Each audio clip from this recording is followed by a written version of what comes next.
Hello students, it is time to continue reading Ghost by Jason Reynolds. Today we will be reading chapter 6, World Record for the Longest Run After the Most Runaways in a Single Day. Wow, it sounds like Ghost is doing a lot of running. In the last chapter, he just stole a pair of fancy, shiny silver running shoes from a sports store.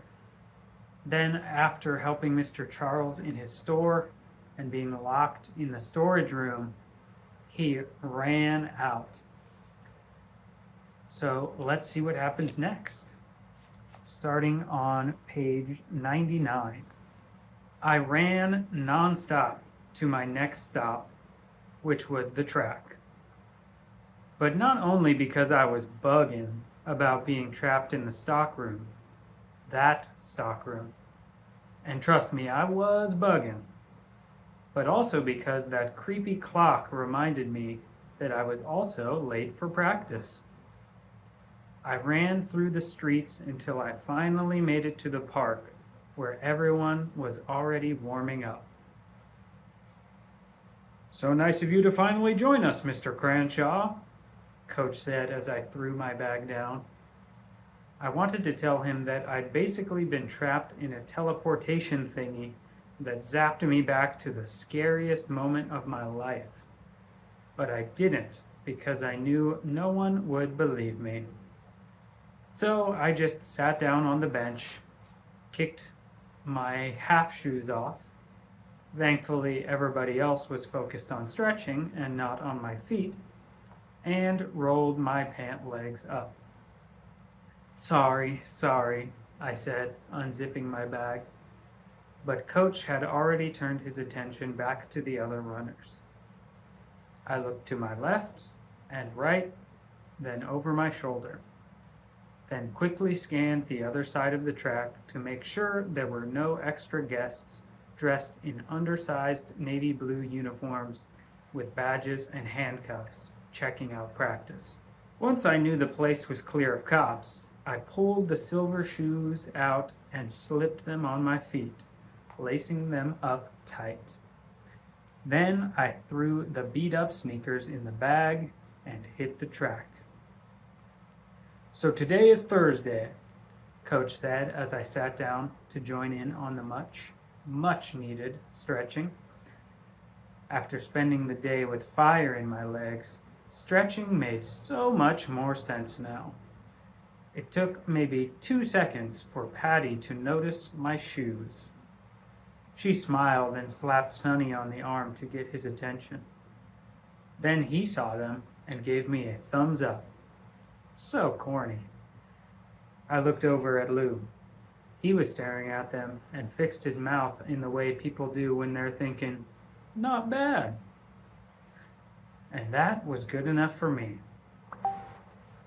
Coach continued, "And Mikey, tell him," Coach caught a glimpse of the diamonds on my feet and got stuck. He looked both surprised and confused.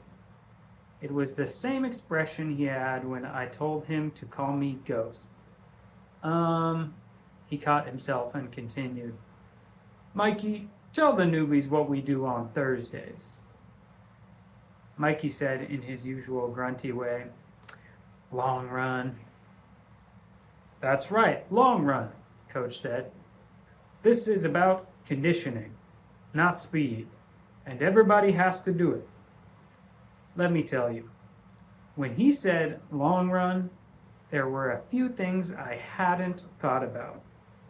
The first was that I hadn't had lunch because of the whole running out of school thing, and I was starving and wouldn't be able to eat until after practice. And the second was just how much I needed food to give me energy, because what Coach meant by long run was run 1,000,000 miles, especially since I'd just run about 1,000,000 miles. From the school to the store, and the store to the track. Then a crazy thought hit me. Was he punishing me for stealing, even though he didn't know? Or did he? Nah, he didn't. He couldn't. He didn't. This was just a coincidence. A bad, bad coincidence. Coach didn't tell us how far we would be running or anything. All he said was follow Whit. "Where are you going?" I asked as Coach started walking toward his car, but he didn't say nothing back. That's when Aaron told me what was going on. He's getting the Chase Mobile, or as he calls it, the Motivation Mobile, Aaron said, patting me on the shoulder. "You'll see." He ran in place for a few seconds. I copied him and did a few high kicks. I felt like a gump doing it, but all that went out the window when Aaron said, "Nice shoes, man." I was going to tell him that I called them the Silver Bullets, but decided that probably would have been too much. Plus, there was no more time for talk. Coach was honking his horn, which I guessed was the signal for the run to begin. Coach Whit took off, and we all ran behind her, off the track and out onto the sidewalk, as if we were some kind of running mob of obstacle course contestants, dodging people and car doors, ducking under store awnings and jumping over random bicycles. The pace wasn't anything too crazy, a little more than a jog, but definitely nowhere close to a sprint. And honestly, I was surprised at how I kept up for at least 10 minutes before starting to drop back. Had to be the shoes. Sonny was up front with some of the other distance runners, like Lynn, Britt Bratt, whose real name was Brittany, and JJ Patty was in the middle, keeping pace with Deja and Crystal Speed. She seemed to be doing okay too. In the back were the sprinters, which made sense. The new shoes were definitely helping me out, but there was only so much they could do. At about 25 minutes, which was longer than I had ever run, I eventually fell behind the other sprinters, putting me in last place. And that's when I learned what the Motivation Mobile was. First, it was just a honk. One short toot. Toot. I turned around, and there Coach was in his cab, his emergency blinkers on. I couldn't believe what I was seeing. He was trailing us. Then came the long honk. Then the megaphone. Coach rolled his window down and started screaming at us. Well, really just me. Through it. "Pick it up, Ghost! Pick it up!" he screeched, his voice loud and crackly. I won't lie.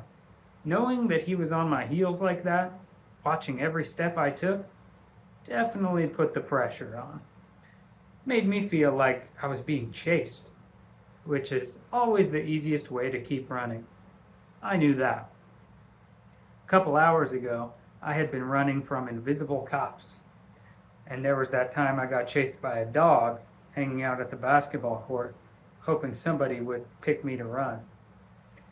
This older dude that everybody calls Sicko was playing there. He's one of those dudes with a crazy eye who never goes nowhere without his dog.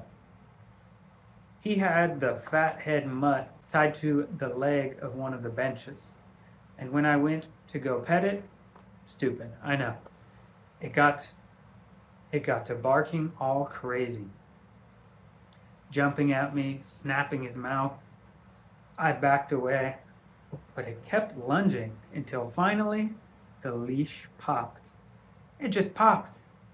The dog chased me around the court and off the court, and I didn't stop running until I got home. That might have been the fastest I had ever run. Well, the second fastest. Anyway, I won't lie. I never caught up to everybody else, even with Coach pretty much yelling at me through that stupid megaphone the whole time. He was leaning on the horn like a crazy person. Everybody on the street looking at me, some totally confused and some actually cheering me on. I didn't even come close to finishing with everybody else.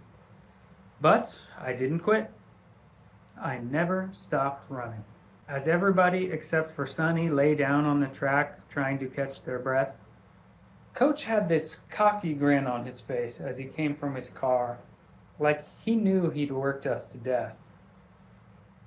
"Coach Witt, who shined today?" he asked, jingling his keys. Coach Witt stood with her hands on her head, her face and the parts between her braids glistening with sweat. "I gotta give it to Sonny, Coach. The kid stuck with me the whole time." Sonny lit up. He wasn't even tired. Like running 800 miles or however many we ran was no big deal to him. I, and I'm sure everybody else, felt like, I don't know, like we had become slime. "Good job, Sonny," Coach said, giving him a high five. "I told you vets to look out for him, didn't I?"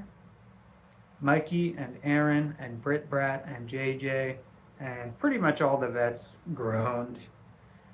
But I could tell they were impressed by lanky-legged Sonny.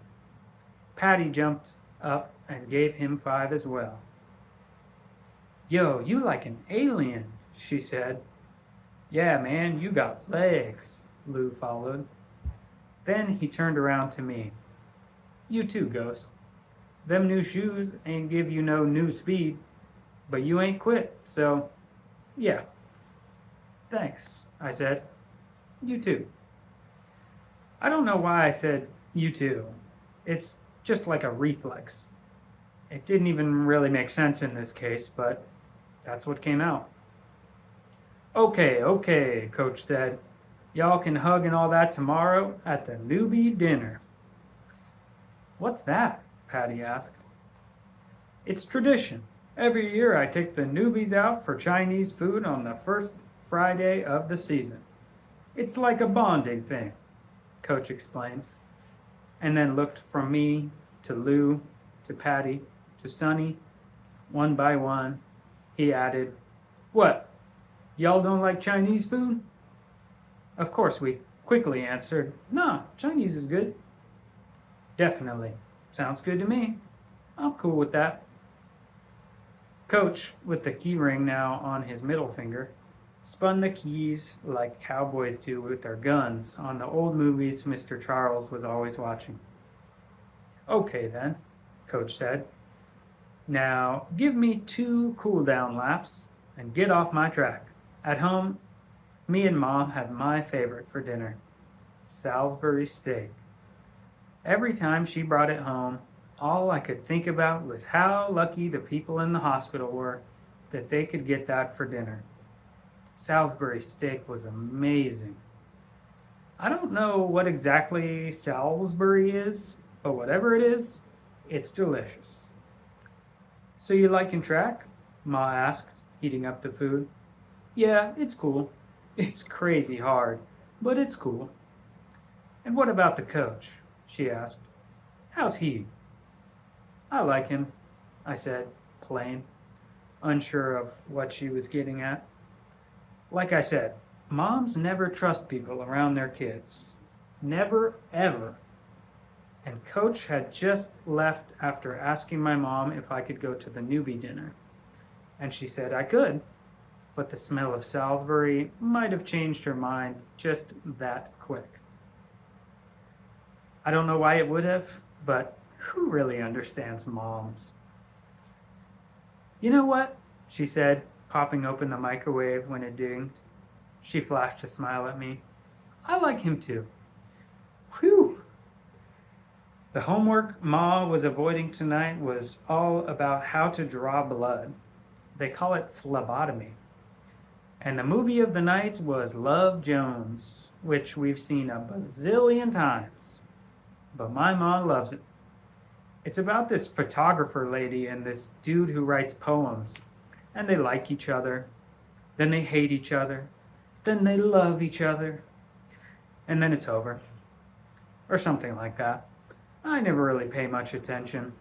I just flip through my world records book and spout out different facts. You know, there's this dude named Tommy something. I couldn't pronounce his last name. He holds the world record for pulling the most nails out of a piece of wood with his teeth.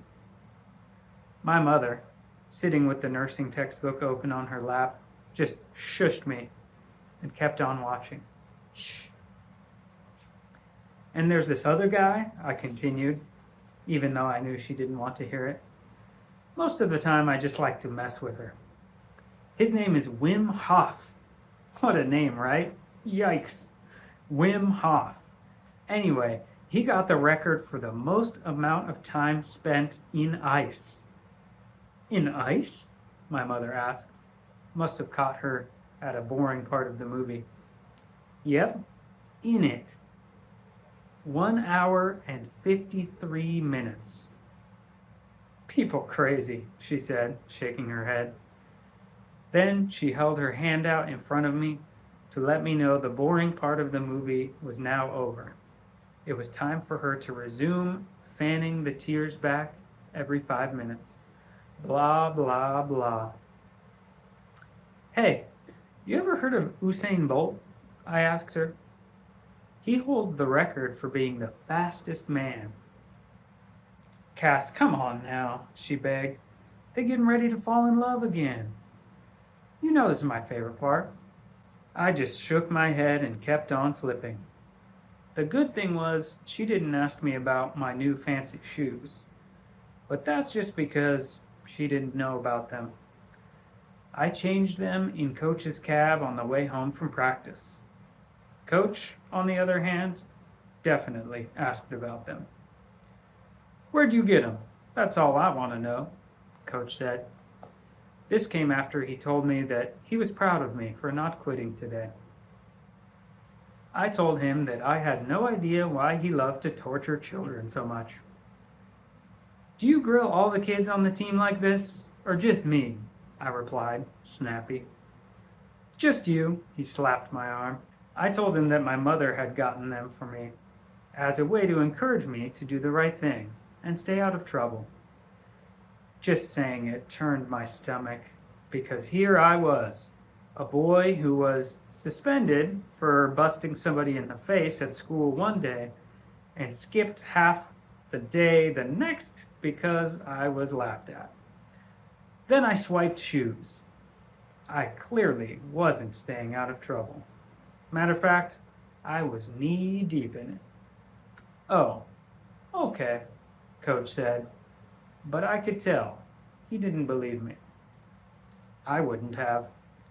He could probably see it on my face, especially since, just like him, I didn't have no hair on it to disguise it either. And honestly, yes, honestly, I couldn't even believe that I had just lied like that. I wasn't really the lying type, but I also wasn't the stealing type till a few hours earlier. Altercations, altercations, altercations. And that's the end of chapter 6. Like Ghost said, he keeps getting himself into altercations. But it seems like he did not get caught for stealing those shoes. At least, not in this chapter. We'll see if Coach figures out what really happened when we read chapter 7. Thank you for reading, and thank you for listening, as always. Bye.